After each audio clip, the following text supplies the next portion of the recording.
అత్యంత కృప కలిగిన యేసుక్రీస్తు నామములో వాక్యాన్ని వింటున్న బిడ్డలందరినీ కూడా దేవుడు సమృద్ధిగా దీవించి ఆశీర్వదించును గాక. ఆమేన్. ప్రియ దేవుని పిల్లరా, అందరూ ఎలాగున్నారు? బాగున్నారు కదూ? ఉదయం లేచి ప్రార్థన చేసుకున్నారా? పరిశుద్ధ గ్రంథాన్ని చదివి ధ్యానం చేశారా నాన్న? ప్రియ దేవుని పిల్లరా, రేపు నుంచి మరి సిద్ధపాటు కూడికలు ప్రారంభించబడుతున్నాయి. ప్రతి ఒక్కరూ కూడా ఈ కూడికల్లో పాల్గొని దేవుని జ్ఞానాన్ని పొందుకోవాలని తెలియజేస్తూ ఉన్నాను. ఏదో ఆచార రూపంలో కాక ఆచరణాత్మకంగా, ఏదో మతపరమైనటువంటి నియమాలు, మతపరమైన సిద్ధాంతాలు కాక దేవుని వాక్యానుసారంగా జీవిస్తే తద్వారా మనం చాలా సంపాదించుకోగలుగుతాం. నేను ఇస్తున్న కొన్ని సూచనలు పాటిస్తూ ఈ సిద్ధపాటు కూడికల్లో మీరు పాల్గొనగలిగితే దేవుడు తప్పకుండా దీవిస్తాడు. యేసుక్రీస్తు ప్రభుల వారు కొండ మీద ప్రసంగం చెబుతూ ఆ ప్రసంగంలో ఉపవాసం ఎలాగుండాలి అనే విషయాన్ని గురించి మాట్లాడుతూ తెలియజేసిన విషయం మత్తయి సువార్త 6వ అధ్యాయం, మత్తయి సువార్త 6వ అధ్యాయము 16 నుంచి 18 వచనాలు మనం చదవగలిగితే, మీరు ఉపవాసము చేయనప్పుడు వేషధారులాగా ఉండొద్దు. మళ్ళీ చెప్తున్నానండి, మీరు ఉపవాసం ఉన్నప్పుడు వేషధారులాగా, మేమేదో ఉపవాసం చేస్తున్నాం అని ముఖాలు దుఃఖ ముఖాలుగాను నీరసమైపోయినట్టుగా పెట్టుకోవద్దు. రోజు ఎలాగున్నారో అలాగే మాట్లాడండి. వేషధారణ వద్దు. మళ్ళీ చెప్తున్నానే, మీరు ఉపవాసం ఉంటున్నట్టుగా ఎవరికీ చెప్పవద్దు. వేషధారిగా ఉండొద్దు, ఎవరికీ చెప్పొద్దండి. నీకు నీ పరమ తండ్రికి మాత్రమే తెలవాలి. రెండవదిగా, నువ్వు ఉపవాసం చేస్తున్న నీవు కనీసం కొంత సమయాన్ని దేవుని దగ్గర గడపాలి. ప్రతిరోజు కనీసం ఎంతో కొంత సమయాన్ని దేవుని దగ్గర గడపాలి. దేవుని దగ్గర ప్రార్థనలో నీ సమయాన్ని గడపకుండా నేను ఉపవాస ప్రార్థన చేస్తున్నాను అని చెప్పడం మనకు మనం మోసగించుకోవడమే. ఉపవాసం అంటేనే ఉపవాసము అంటే, ఉప అంటే దగ్గర, వాసము అంటే నివాసము. దేవునికి దగ్గరగా నివాసము చేయడమే ఉపవాసం. దైవవాక్యం వింటున్న దేవుని ప్రజలారా, దయచేసి దేవునికి దగ్గరగా నివాసం చేయండి. మూడవది, అక్కడున్న మాట తలంటుకుని తన ముఖమును కడుగుకునుము అనే మాట మనకు కనబడుతున్నది. తలంటుకోవడం అంటే నీ తలంపులన్నీ కడుక్కోవాలి. నీ ఆలోచనలు, నీకున్నటువంటి చెడు తలంపులన్నీ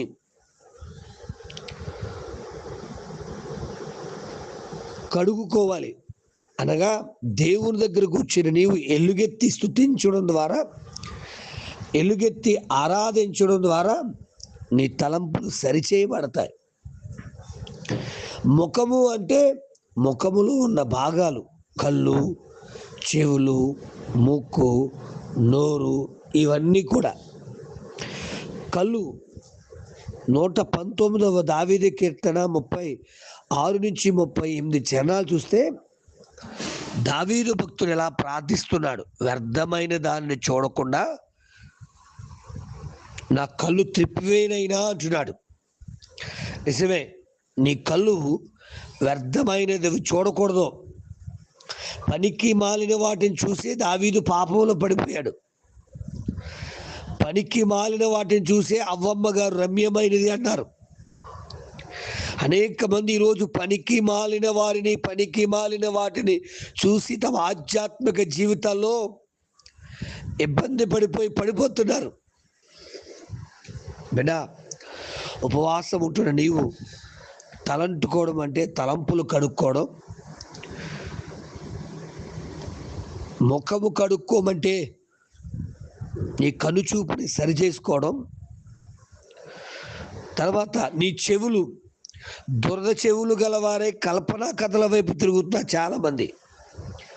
అలా కల్పనా కథల వైపు చూడక దేవుని స్వచ్ఛమైన వాక్యములకు లోబడే బిడ్డగా, ఎందుకంటే క్రీస్తు అక్కడున్నాడు, క్రీస్తు ఎక్కడున్నాడంటే పరుగులెడుతున్నారు ఈ దురద చెవులు గలవారు. అలా కాక స్వచ్ఛమైన నీ సంఘములో వినబడుతున్న దేవుని వాక్యానికి లోబడు. 3, నీ నోరు, నీ పెదవులు. 12వ కీర్తన మనం చూసినప్పుడు చాలా స్పష్టంగా దేవుని వాక్యం మాట్లాడుతుంటది. అబద్ధములాడేటువంటి నోటిని, పెదాల్ని దేవుడు కాల్చేస్తాడు అనే మాట మనకు కనబడుతుంటది. మీకు అర్థం అవ్వాలంటే 12వ కీర్తన 2, 3, 4 చరణాలు. ఒకరితో ఒకడు అబద్ధములాడుచు మోసకరమైన మనసు గలవారై ఇచ్చకములాడు పెదవులతో పలుకుదురు.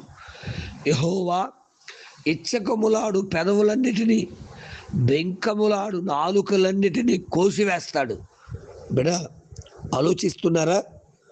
అదే నోటుతో స్తుతి చెల్లిస్తూ, అదే నోటుతో అబద్ధాలు ఆడతావు, అదే నోటుతో దేవుని నామాన్ని మహిమపరుస్తూ, అదే నోటుతో బూతులాడతావు, అదే నోటుతో చక్కని స్వరముతో దేవుని పాటలు పాడుతూ, అదే నోటుతో సినిమా పాటలు పాడుతూ ఉంటావు. ఎక్కడుంది పరిశుద్ధత? కాబట్టి నేను మళ్ళీ చెప్తున్నాను, సిద్ధపాటు కూడికల్లో పాల్గొంటున్న నీవు దయచేసి వేషధారిలాగా దుఃఖముఖంగా ఉండొద్దు. ఉపవాసం ఉంటున్న నీవు పబ్లిసిటీ చేసుకోవద్దు.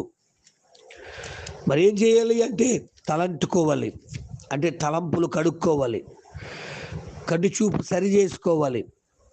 చెప్పుడు మాటలు, పనికి మాలిన సోది వినకూడదు.